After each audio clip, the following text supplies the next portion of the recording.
बीज बोल सकते तो सुनाते कहानियां। जिजीविषा की उत्पत्ति और बदलाव की कहानियां,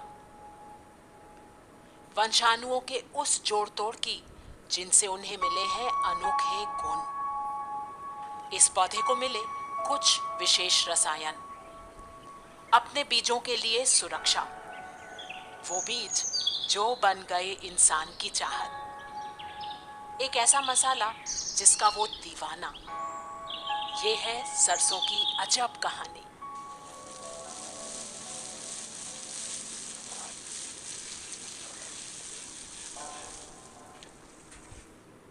सरसों, राई, मस्टर्ड, हमारी मसालदानी का अनोखा बीज मसाला। का ऊपर वो तेल में अंदर अच्छे आटे बोल को डालते हो। ढोकला है उसमें भी राई का ही तड़का चाहिए हमें। पोहा बनाते हैं उसमें राई कंपलसरी है। कढ़ी है, कढ़ी में भी स्पेशल राई चाहिए ही चाहिए।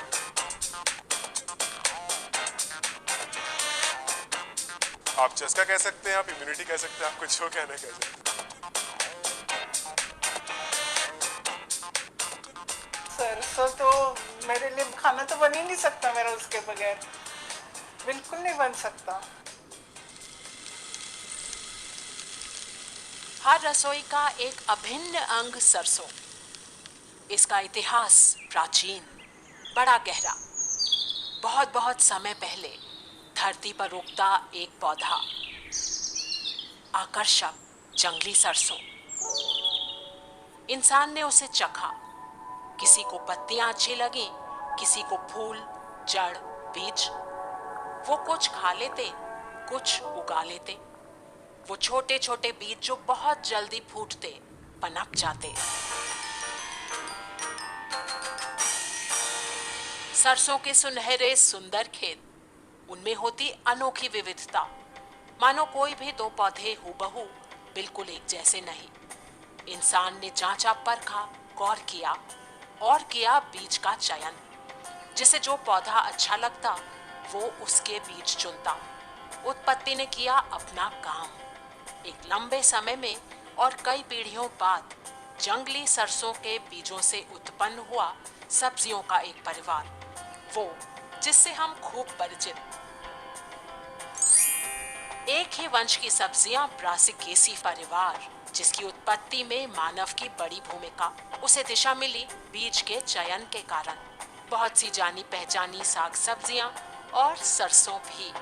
The Brassicaceae family is a very Brassicaceae परिवार अच्छा उदाहरण है कि करीबी रिश्तेदार पौधे भी देखने में बहुत अलग अलग हो सकते हैं। look very different. सरसों, जाना पहचाना, प्रिय, तीखा बीज मसाला भी इसी परिवार से।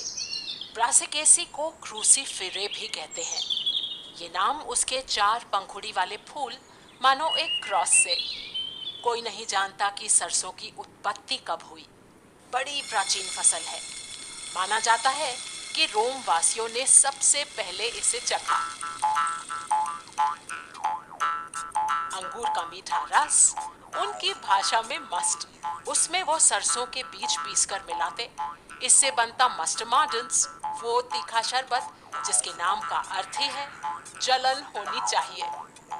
ऐसे मिला सरसों को उसका अंग्रेजी नाम मस्टर्ड, वो मसाला जिससे आंखों में आंसू और जीभ पर जलन।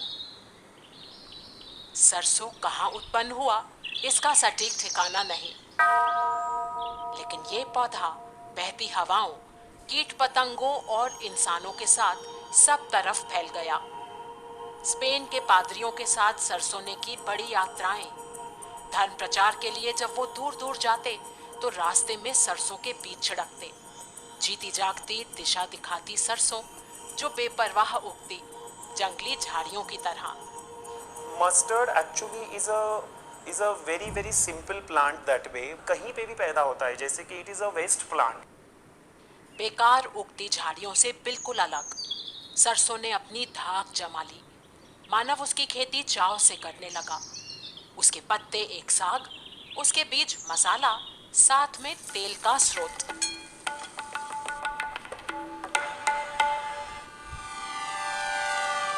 राजस्थान, राजा महाराजाओं की धरती, यही घर है सबसे ज्यादा और सबसे अच्छी किस्म की सरसों का।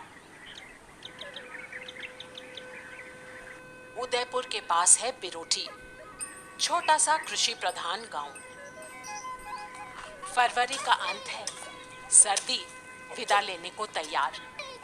आम पर बौर लग चुके हैं, अब आने वाले गर्म दिनों में पकने का इंतजार। इस समय किसान को बुला रही है सरसों। फूल खिलकर झड़ चुके हैं, पौधे सूख चले हैं। अगली पीढ़ी सूखी फलियों में कैद। वैसे लैटिन भाषा में ऐसी फलियों को सिलिक्वा कहते हैं, मानो बीजों के लिए डिब्बे। रविवार की सुबह है, पर आलस की कोई गुंजाइश नहीं। पूरे परिवार को आज बहुत काम, सब कमर कस चुके हैं। किसान दंपति चुपचाप काम में मग्न।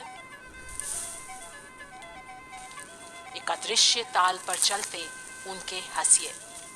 सरसों को फलियों के साथ तोड़ा जाता है, पूरा सूखा पौधा ही काट लिया जाता है। देखने में ये काम अलसाए आसान, पर असलियत अलग। इंसान के साथ बैल।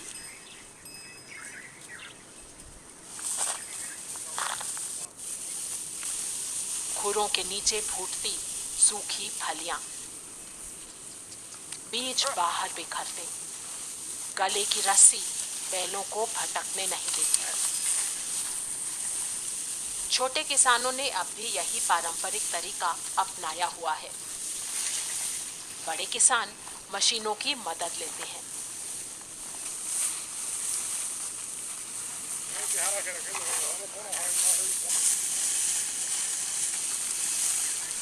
मानव और पशु सामंजस्य से काम करते हुए, काम का सिरा अभी दूर।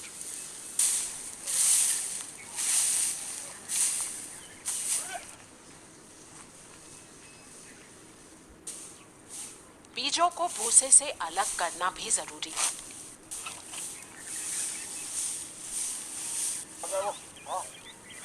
छन्नियों और हवाओं की सहायता से होता काम सधे हुए हाथों में लगता है बहुत आसान।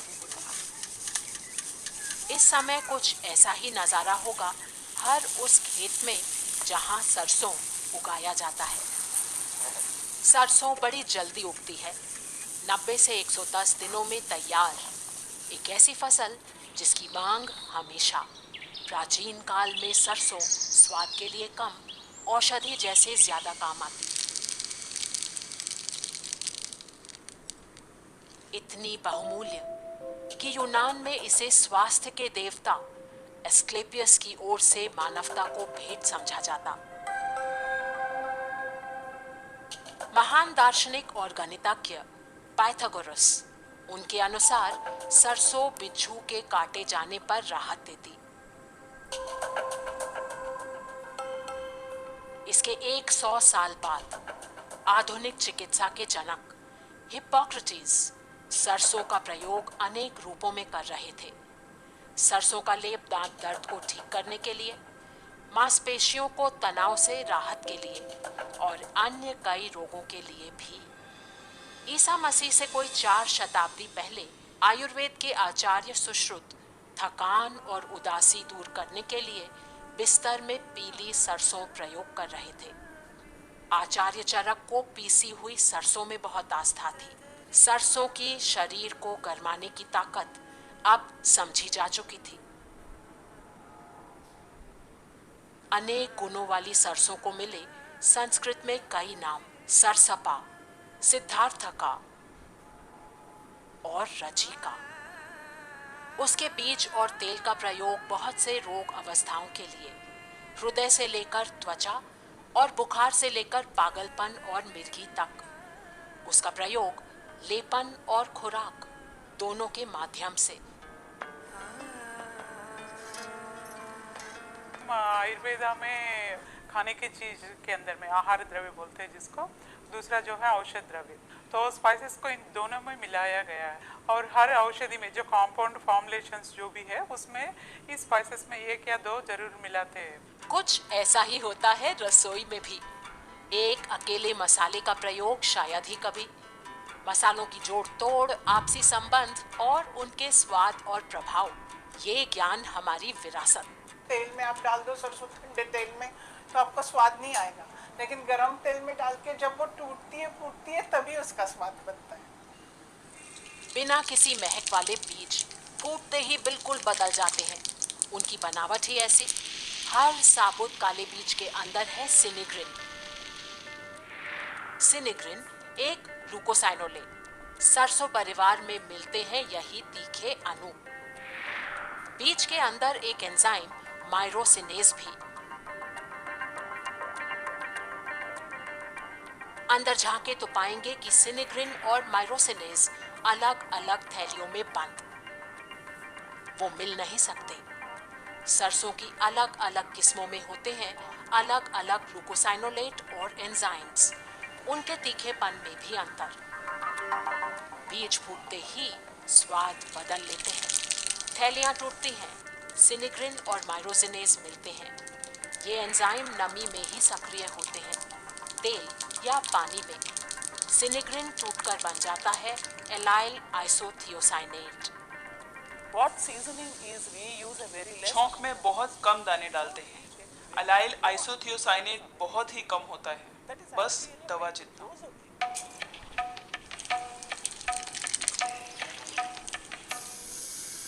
वो तो डॉक्टर ही है बोलो। पहले ये सरसों जाता है तेल में या छौंक में, उसके बाद ही सारी चीजें जाती है। हींग तक इसके पहले हम लोग नहीं डालते। सरसों की उत्पत्ति मानव के लिए दवा या मसाला बनने के लिए कतई नहीं हुई। उसकी उत्पत्ति और विकास तो जिंदा रहने के लिए था।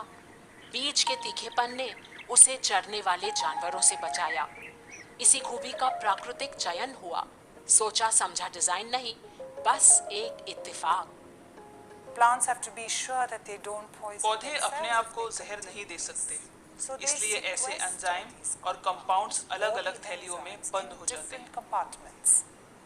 एलाइल आइसोथियोसाइनेट सल्फर, कार्बन और नाइट्रोजन परमाणुओं से बना अणु। उसका तीखापन उन जानवरों को दूर रखने वाला जो उसे खाते। खाए जाने पर उसके बीज पिसते हैं। राल की नमी से प्रक्रिया और तेज। ग्लूकोसाइनोलेट और एंजाइम का मिलन। ऐसे पौधे को कौन खाएगा जिससे जलन हो, छाले तक पड़ जाएं। लेकिन इंसान तो उसे अपने स्वाद में ढालने की कला में माहिर। दुनिया भर में सरसों मन पसंद रही है। इतनी कि जब Vasco da Gama Cape of Good Hope के रास्ते अपनी पहली समुद्री यात्रा पर निकले तो साथ ले गए सरसों। गुरुदेव रविंद्रनाथ ठाकुर ने अपनी कविता नील दिगांते ओय फुलेर आगुन लागलो में सरसों के फूलों के खिलने का वर्णन खुशबूदार अग्नि जैसे किया। वैसे सरसों और बंगाल मानो जुड़े हैं। वहाँ स्वाद का राज्य है और इस राज्य का महाराजा सरसों। तीखी झाल वाली काशुंदी, पिसी सरसों और मछली, ये दो चीजें तो मानो बंगाल, बंगाली और खाने और संस्कृति का अभिन्न हिस्सा। शोरशे का जो स्मेल है वो अगर आप बहुत दूर पे भी कोई पका रहे हैं, पड़ोसी के घर से भी आपको पता चलेगा, अच्छा आज वहाँ शोरशे फिश बन रहा है, तो आप वहाँ जाके खा सकते हो। हमारी सरसों यात्रा का अगला पड़ाव उत्तर प्रदेश। ये भी सरसों के लिए प्रसिद्ध। यहाँ बीज नहीं, सरसों तेल का ज्यादा बोलबाला। तीखा कड़वा तेल। सरसों के मौसम में जगह जगह यही नज़ारा। बीज पिसते हैं, तेल टपकने लगता है। खली यानी ऑयल केक्स मवेशियों को खिलाए जाते हैं। तीखापन तेल में कैद। वो तीखापन जो उसके शुद्ध और अच्छा होने का प्रतीक। सरसों का तेल सच्चा होगा जो कि आँख में लगेगा और उसे नाक में आपको लगे कि झार जैसे जा रहा है, तो उससे आपको लगेगा कि ये सही तेल है। तीखा मीठा तेज सरसों का तेल, खाना पकाने में इसका प्रयोग पीढ़ियों से चला आ रहा है।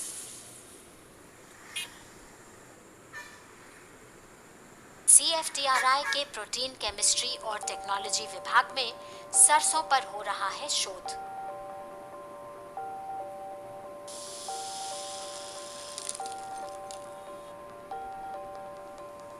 Sulfur containing amino acids are rich in सरसों में गंधक वाले अमीनो एसिड खूब हैं।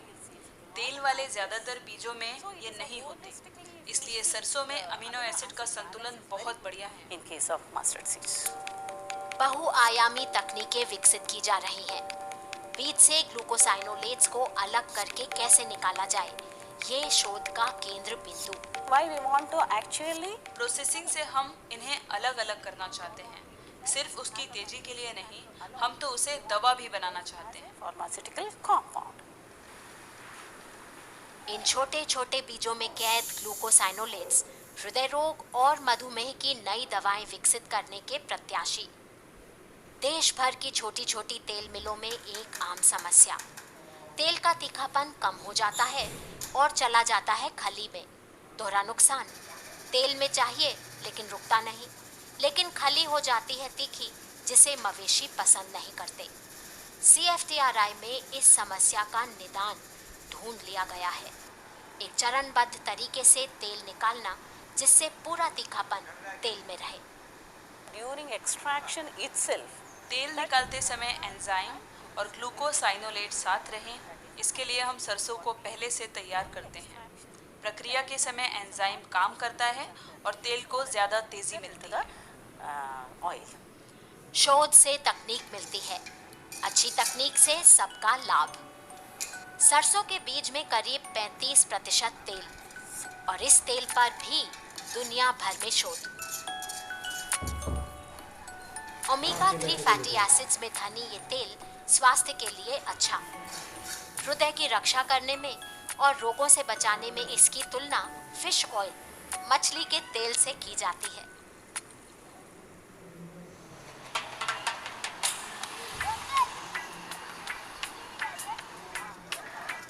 मुंबई मानो बाहें फैलाए एक महानगरी।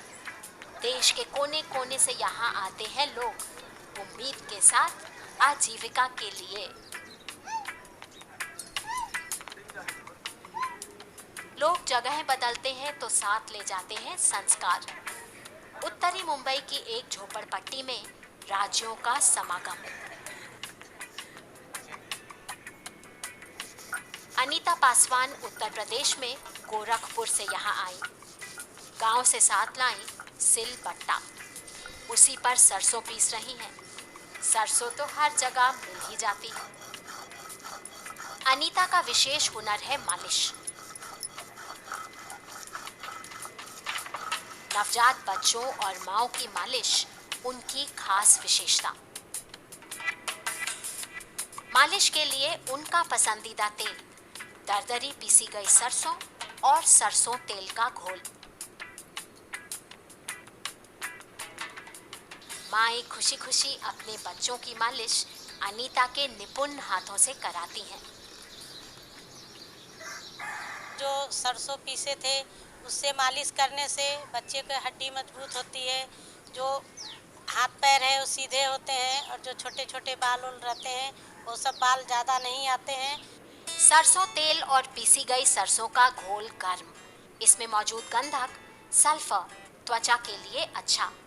उसकी गर्माहट रक्त संचार बढ़ाती है, त्वचा और हड्डी दोनों को लाभ। ये हम लोग के पुराने ज़माने के बूढ़े लोग सब बुजुर्ग लोग थे, वो सब के ज़माने से ये सब चलते आ रहा है। परंपराएं लोगों के साथ पनपती हैं, आपसी रिश्ते और आत्मीयता जोड़ती हैं, जड़ें देती हैं।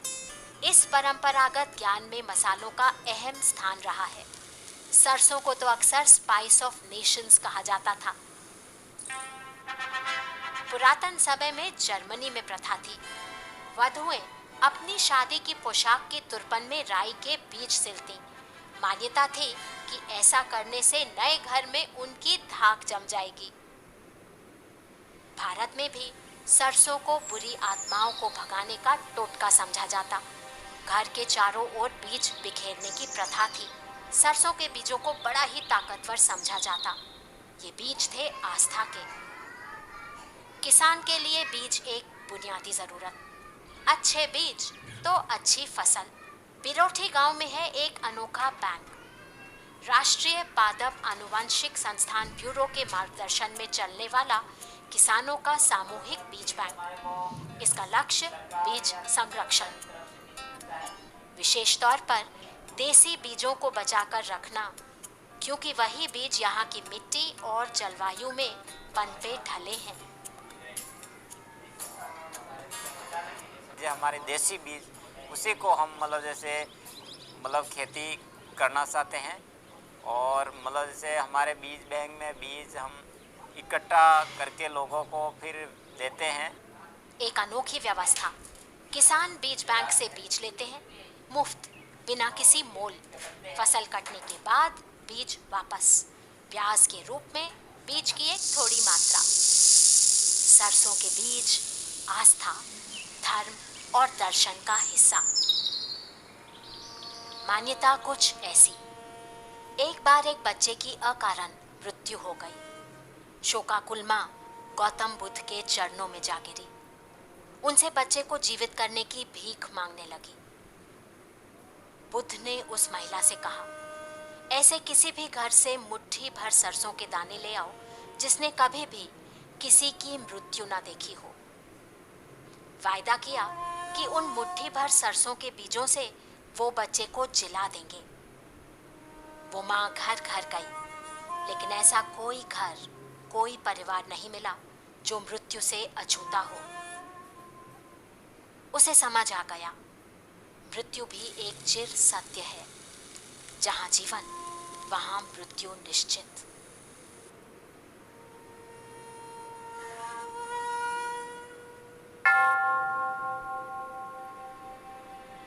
पवित्र बाइबल में भी सरसों और आस्था का संबंध। उसमें लिखा है, अगर सरसों के बीज मात्र जितनी भी आस्था हो तो आप इस पर्वत से कहो यहाँ से वहां जाओ तो वो चला जाएगा। शेख चिल्ली और गपोड़शंख करते हैं बड़ी बड़ी बातें तो बनाते हैं राई के पहाड़, और जो करते हैं जल्दबाजी वो हथेली पर सरसों उगाते हैं।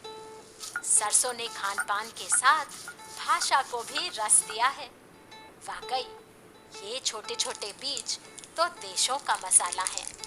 सरसों की ये महक सभी के घरों और जिंदगी को यूं ही महकाती रहे। उम्मीद करते हैं कि हमारे इस प्रोग्राम के जरिए आपको सरसों के इतिहास से लेकर उसके कई गुणकारी फायदों के बारे में भी जानकारी मिली होगी। आपको हमारा ये प्रोग्राम कैसा लगा, ये हमें feedback@indiascience.in पर अपनी राय देकर जरूर बताइएगा। अगली बार फिर हाजिर होंगे मसालों से जुड़ी एक और नई जानकारी के साथ।